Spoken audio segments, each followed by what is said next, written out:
Welcome back to the Jeremy Ryan Slate Show. I am your host, Jeremy Ryan Slate, the CEO and co-founder of Command Your Brand.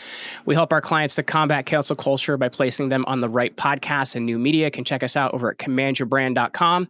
Reminder, if you guys are brand new to this channel, like this video, leave us a comment and smash that subscribe button if you support liberty, freedom, and want to build a better future. Guys, I am very, very excited for the conversation we're going to have today. I was scrolling through my social media feed, and today's guest actually popped up on my social feed. Facebook rarely shows me like what I want to see instead of things I don't want to see. And one of the number one things we care about in my family is food dye. And I think it's one of the most important things for people to know about. And our guests today are actually putting together a great documentary on it. So welcome to the show, Whitney and Brandon Cawood. Thank you. Thanks for having us. So you guys have a documentary that I believe it's in the process, right? I guess what point are you at in that process and whatnot? We are at the tail end of post-production. So we've got pretty much a finished film, but we've got some, a couple shots of B-roll we need to add. We've got one more reenactment that we're shooting actually tomorrow. So a couple of songs to compose. But other than that, we've got pretty much a finished film. So we're in the end stages of post-production now. We are first-time filmmakers, so as far as getting it distributed, we don't know how long that time frame actually takes. Sure. So we're kind of learning as we go. So after we get this done, our lawyer has to go through it, make sure we don't have any copyright issues, and then we'll be able to start shopping distributors. So cool. And is the final title To Die For? Die meaning DYE, not DIE. Yes. Yeah, To Die For, the documentary. So for people listening, it is about food dyes. It's about a lot of the effects food dyes have, the things they're in. And I guess, how did you guys get into this subject area? Because I think for most people, it's totally over their heads. They don't notice it. And I guess for you, how did you guys notice this and what sent you on the path of researching it? Yeah. So, when we began our journey, this was definitely over our heads too. So, To Die For, the documentary really came out of a need. This was the documentary that we needed at the beginning of our journey. So with our oldest, we have a 6-year-old. Well, actually he's turning 6 in a few days. So we have a 5-year-old, almost 6-year-old. And when between the ages of 1 and 3, we're having a lot of behavior by the issues. Way, does he remind you that he's 5 7/8? Because those quarters and eighths and percents are very, very math. He's very math driven. So yeah, he's 5.5. He calls himself almost 6 most of the time. Yeah, definitely. He takes a lot of pride in being almost 6.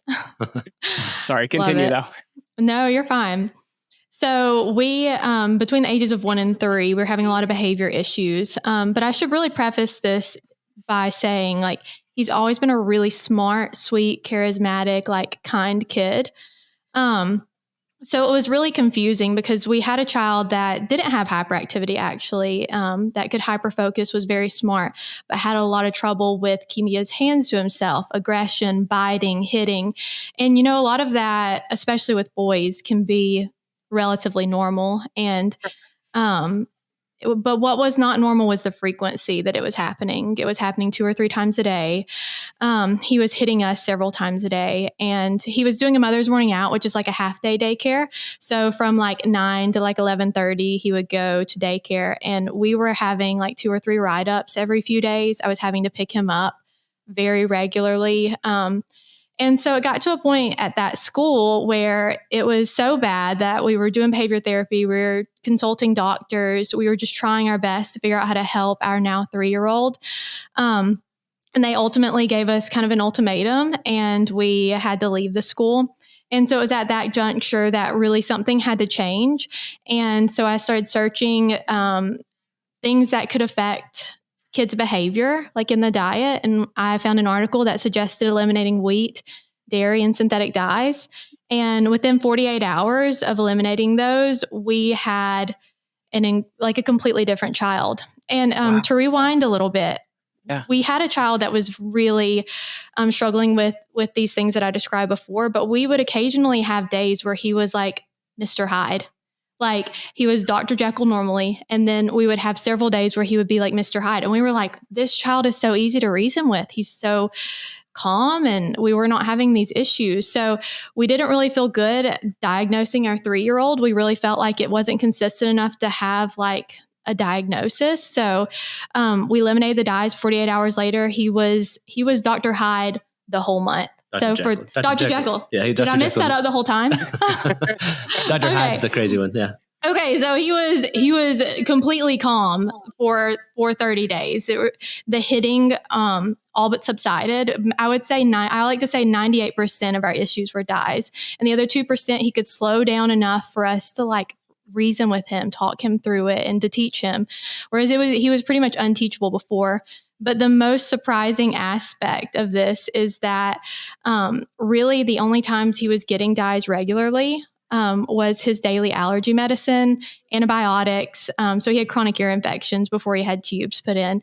And so he was on like a Rev 40 loop, but we didn't give him the sugary cereals. He would go to birthday parties and of course eat the cake. But like in our home, when we eliminated dyes, we really only found it in a couple of places, and medication was the only place he was getting it regularly. So it was pretty shocking that he was having such a change in mood, personality, and aggression with just like a small amount of dye each day. So I think it's just so interesting. 'Cause I know like growing up and Brandon, I don't know if you remember this, but there's always the joke, because I think you and I are around a similar age. I'll be 40 in a couple of years, but there was like the joke of like, oh, don't drink Mountain Dew, it's going to kill your sperm because of like the yellow dyes, and it was like always like this joke. Yeah. And it wasn't for me until I had kids that like I actually experienced that dyes are a real thing. And I guess once you looked at it, you notice it in the allergy medication, you notice it in a few of these different things. Were there certain dyes in particular, or what were the things that you were noticing, I guess, affected your child the most? For him, it's really all of them. So the main dyes that are used in the U.S. are Rev 40, Yellow 5, and Yellow 6. And also Blue 1 is used relatively regularly. But yeah, we notice an impact with all of them. Oftentimes dyes, there's a lot of different dyes in one thing. So it's kind of hard to pinpoint a specific dye. But like even when we had an experience with marshmallows, and he had one mini marshmallow, before I knew that white marshmallows had blue dye, and not every brand, but that particular brand had blue dye in it, and his personality was completely different for 48 hours. His teacher that day actually told her that he has not acted like this the whole. He was at a new school at that point. Yeah. She's like, we've never seen him behave like this. And he's like, well, he had a marshmallow. Yeah. He was at a new school, and he had the marshmallow encounter on Sunday. And so I told Brandon, I was like, I'm not going to tell the teacher. I'm just going to see what happens, because it's just one marshmallow. Surely that's not going to derail a whole day, over 24 hours later, or nearly 24 hours later. So I picked him up, and the teacher met me outside, and she was like, we had a really rough day. Like, did y'all have a rough night last night? And I was like, no, but she said that he was defiant. He was saying no at things that he normally wouldn't.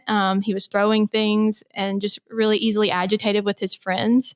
And this was when he was 3. So like, that's pretty common at that age. Now we've noticed, we honestly haven't had an exposure since he was about 4, like where he's actually eaten the dyes in 2 years. But what he does react to is like markers on his hands or touching Play-Doh and things like that. And so now when he reacts, it's he's old enough to kind of contain himself, but it's more of like the emotions. Like he can't keep his emotions together, and things that we would normally just get through easy, it's a little bit more difficult. But I do want to say, like, fast forwarding through our story. So he's had public school pre-K and then kindergarten in public school.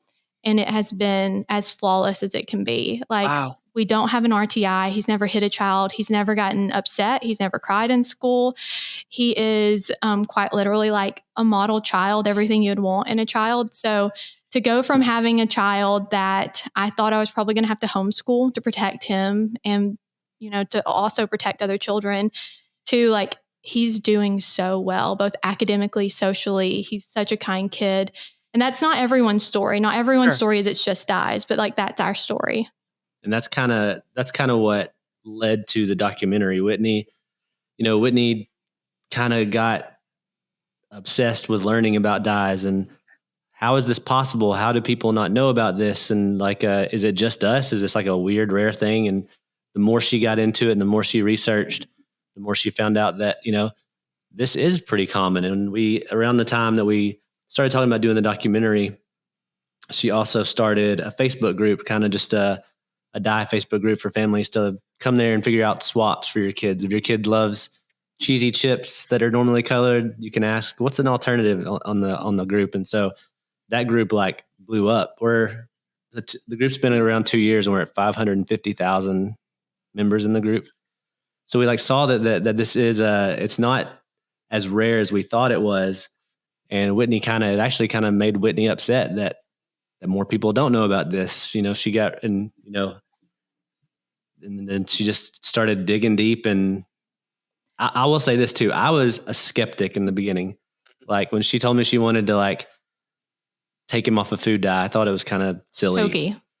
So you were in the Mountain Dew boat with me talking to my wife. I'm like, oh, that was like a joke. They used to say I ate this stuff my whole life. This has never been, I've never heard of this being an issue. Well, and honestly, that was kind of my perception as well. Like ironically, through all of this, I've always been interested in like eating healthy and holistic lifestyles. I mean, obviously it's been a journey, but I'd never heard of dyes. And even what I had heard, I'm a former teacher. So I did know that children with ADHD sometimes couldn't have red dye. So that was the extent of my knowledge. And I kind of thought it was hokey, honestly. Like I've always been like, okay, red dye. Like I know that's awful, but like that's the reality. And so to dig in and to realize that there's more clinical trials on synthetic dyes than any other chemical in the US, I was shocked that this is very scientifically backed. Like it's very supported in the scientific community and it's just not talked about. It's like this secret that's out there, but like no one knows about it. I'm curious if this is something that you're aware of, but I guess when we look at the food dyes, like what's in them that's doing that? Because I guess to cause that kind of behavior, it's kind of crazy. I know like even like artificial sweeteners, when you dive into the science of like what's behind them, it's kind of scary. But when you guys dove into food dyes, like what did you discover? The truth is most of the studies are focusing on behavior. If it causes a behavior. Like most of the studies focus on if they actually can impact behavior. There hasn't been studies that have gotten really deep into the like what's going on in the body. I think the one small study that they did a cheek swab and it seems that there could be a genetic variance for children like Atreyu. It's actually a really big study. That's the study in London. Well, but that was a small part of the study. That was kind of a side piece that he did of that study. But like kids like our son, Atreyu, there does seem to be like his reaction is not typical. Like there are a lot of other kids like him who have that reaction, but it seems like these kids that have these extreme reactions, it could be some sort of genetic variance. But most of the studies do show that it actually does impact the general population. So it's not just impacting these kids. Mm-hmm. These kids are having a much more visual reaction, but it general population wise, it does shift behavior in the general population. Yeah. And so I think there's kind of two camps. What they know now is there might be a genetic component, but also they seem to think that it's like a dose dependent situation, kind of like a medication. The more you take, the more it affects you. For most kids, it's the more synthetic dyes you consume, the worse neurologic effects that you have. But there are kids like Atreyu where, I mean, just a very small amount, it just changes you so dramatically. So there honestly, I'm very curious, like you and like probably many of your listeners, like, why is this happening? But the reality is there's been millions of dollars on these studies and we know that it causes neurologic effects. So we know that it impacts the population in general in a very negative way. So although a part of me is curious why it's happening, the bigger part of me is like, we know that it's not good for us. We don't need to be consuming it at all. And so our heart would be for, the FDA and the government to ultimately take care of the situation and protect us. So although I do wish we had more studies, I don't necessarily know that it's necessary. Yeah, and that's what one of the researchers in our documentary, she says that, of course, her and other scientists would love to do more and more studies, but we have enough enough information now to show that they shouldn't be in food that we're eating. So yeah. And I have to ask as a side note, the name Atreyu, is it from the Neverending Story or from the post-hardcore band? It's from the Neverending Story. Yeah, I watched that movie growing up a whole lot. Now I've known who Atreyu the band is for a long time too, but we get that question a lot. They were much better when they had the previous lead singer. But anyway, I guess looking at it, I think the thing that's interesting is to me, like you have this experience, you learn a lot from it. You start talking to other people. When you talk to other people, what was the biggest surprise when you started talking to other people about their experience, in putting the documentary together?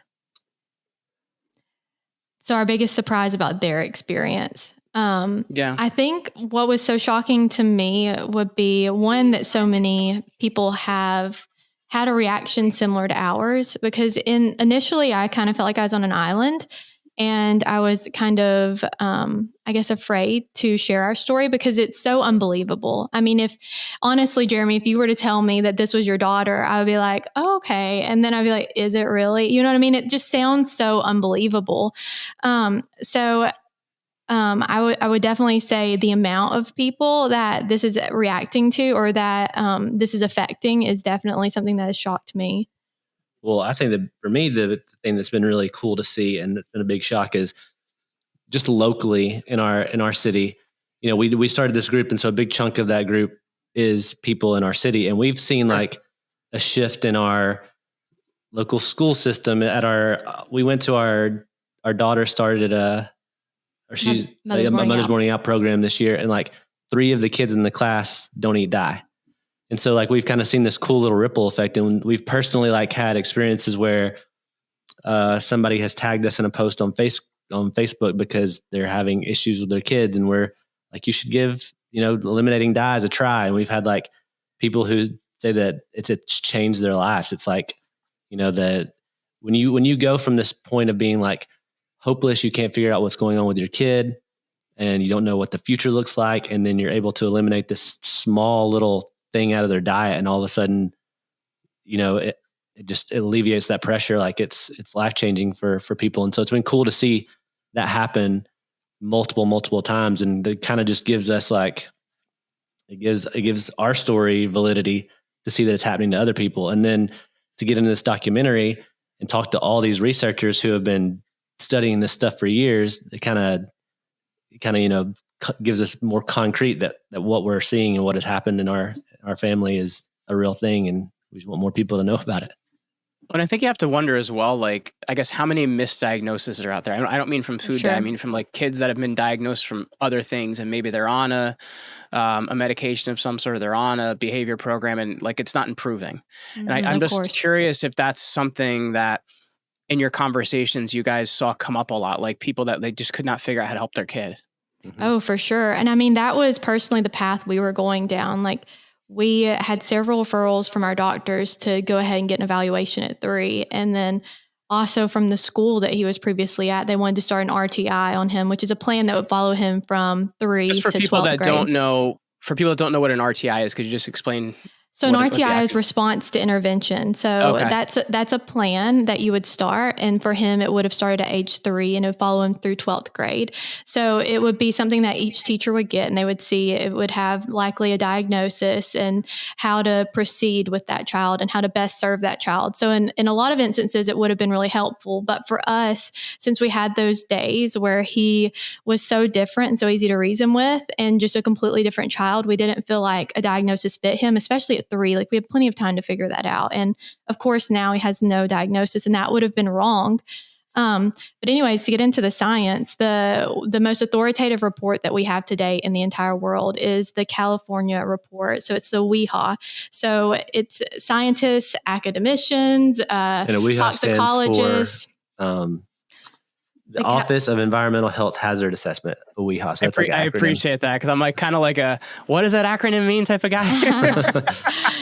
Yeah. So they they put all the studies together, and it's a meta-analysis. So it's the strongest form of research. So is a meta-analysis like a study of studies? Isn't that what it is? Basically, yeah. Okay, so cool. it's even stronger.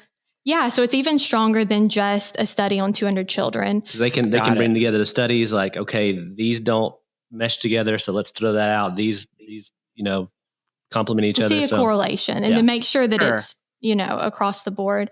And so they actually found that synthetic dyes and ADHD, their symptoms overlap, and that there can be a cause for misdiagnosis. And oftentimes, and even one of the children that we interview, so our film is a science-based, but also a story-driven film. So we do interview several families, and one of the families, their child does have ADHD.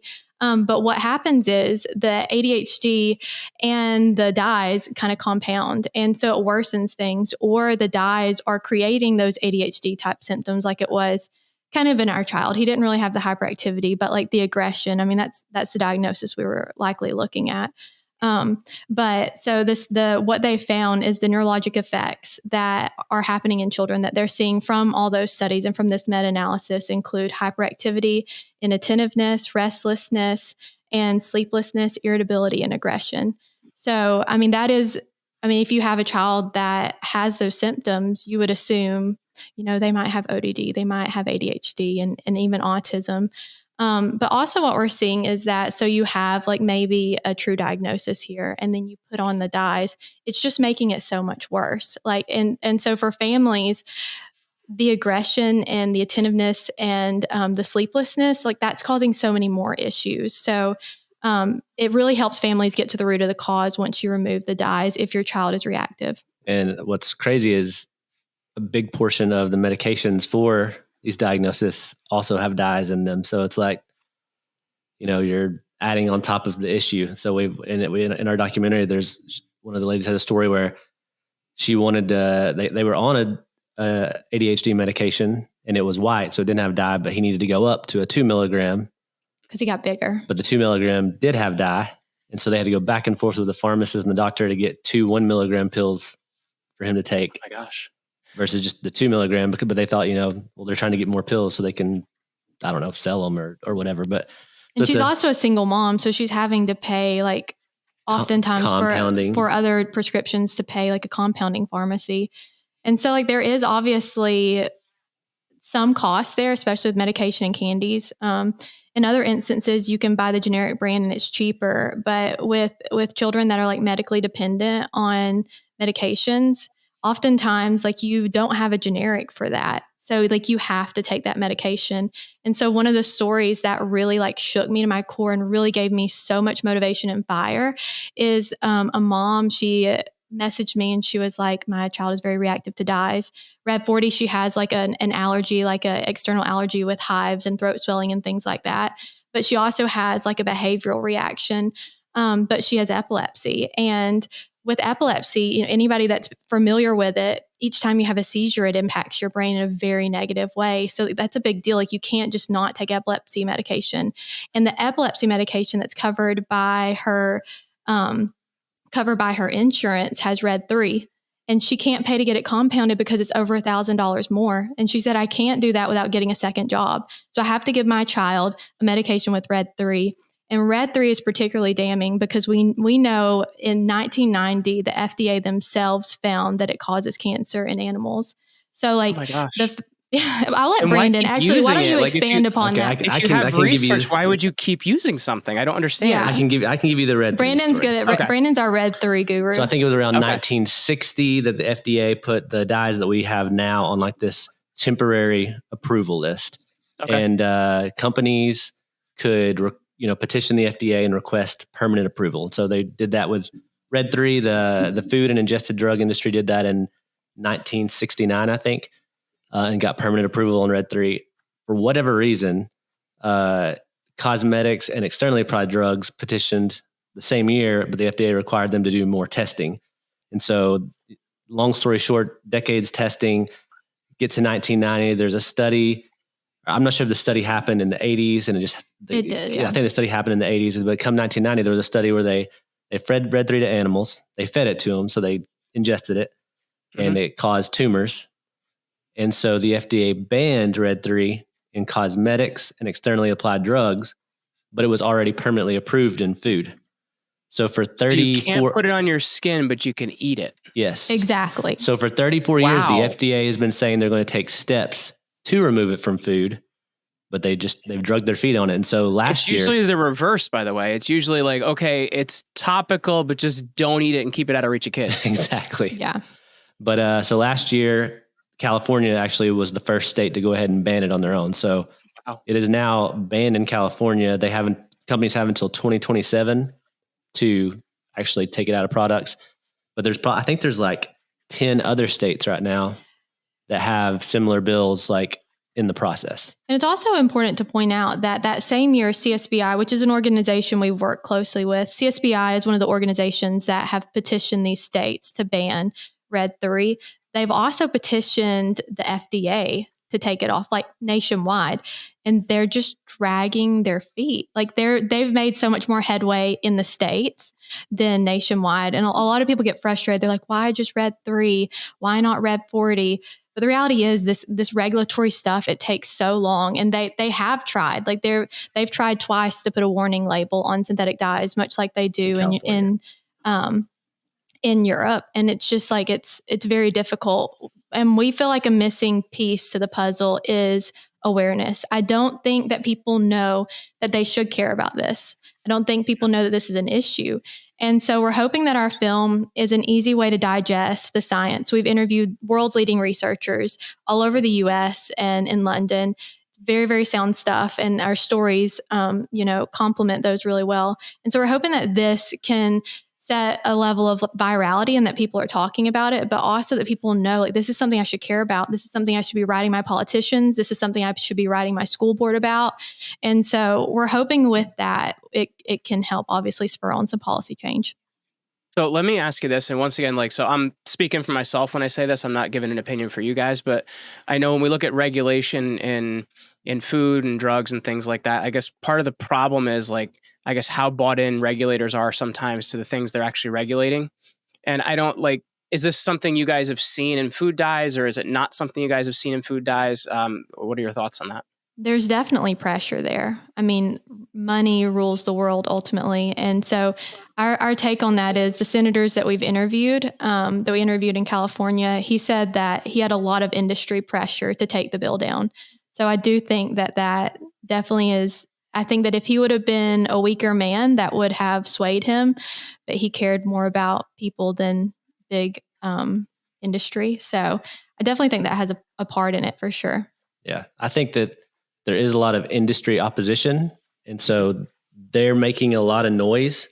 You know what I mean? They have a lot of control. And they have a lot of money to lose. And there's a lot of money. Yeah. There's a lot of money to be made. Not necessarily that they're making money off of food dyes, right? But these companies are using food dye to market their food. And Americans are very particular about things. They don't like to see things change. Yes. Without a good reason. And anytime there has been change, there's been kind of an uproar. And so there's a lot of industry pressure. There's a lot of public pressure to leave things the way they are. But the thing that's missing is, like she said, people don't really know about the negative impacts. Even when there was a couple of big brands that made commitments in 2014, 15, 16 that they were going to take dye out of their products. And they all eventually flipped and didn't end up doing it. They got a lot of public pressure to not change it, but they never really put out there that there was this issue of potential harm. It was more like, we're going to make a more natural option for people that want that. And then they just, do you feel like we're making headway? Because to me, and once again, I'm in my bubble, but I feel like we are making headway, and I'm just curious what you guys feel like. I feel like there's we're seeing a little bit, we're starting to see this pendulum swing, right? You've got a lot of big influencers out there who are pushing this issue and getting petitions done. There's a lot of people, people's minds get blown when when they see that there's a cereal brand made in America that's full of dyes, and then right across the border in Canada, they make that same cereal without dyes. That really gets people. It even surprised me. I bought my kids, I wouldn't typically buy them ice cream with dyes in it. And I actually bought a name brand, which I wouldn't typically buy too, but I bought Breyer's ice cream, and it was a red, white, and blue America one. And they were using beet juice for the dye and stuff like that. And I'm like, wow, to me, this says that something's changing. If a big brand is actually using vegetables to die things. We've seen that. We've seen that for sure. We think it would be, especially with newer products. We've seen that. We think it would be smart for brands to go ahead and get ahead of it. Cause there's a shift going on, especially, I think they're also seeing that, with like California banning Red 3, that's like the start of it. You know what I mean? Like if California can do that and all these other states start banning the dye, well then, okay, well what's next? And, I think they're going to try to spin it as much as they can to be like something that they're deciding to do rather than being forced to do. Which good. Go for you. Good for you. Yeah. But I think a lot of that's going to come from public pressure. And the more people that know about it, the more people who are upset about it, the more people who are demanding change, who are writing their politicians.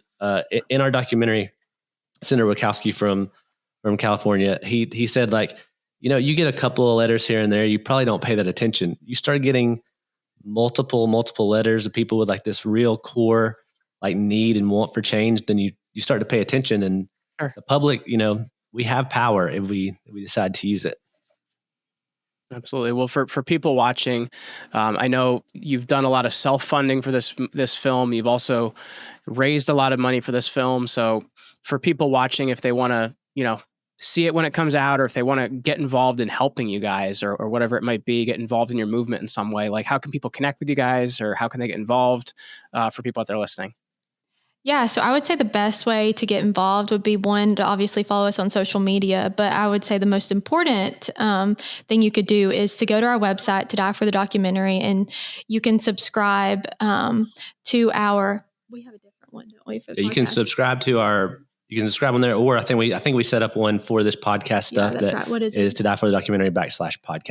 /podcast. Okay. And so you can subscribe to Die for the Documentary /podcast, and I will be sending out newsletters, and in each newsletter and even that triggered email, you'll have a resource that is a list of synthetic dyes and also surprising places you'll find synthetic dyes. So it'll help you like get started on your journey.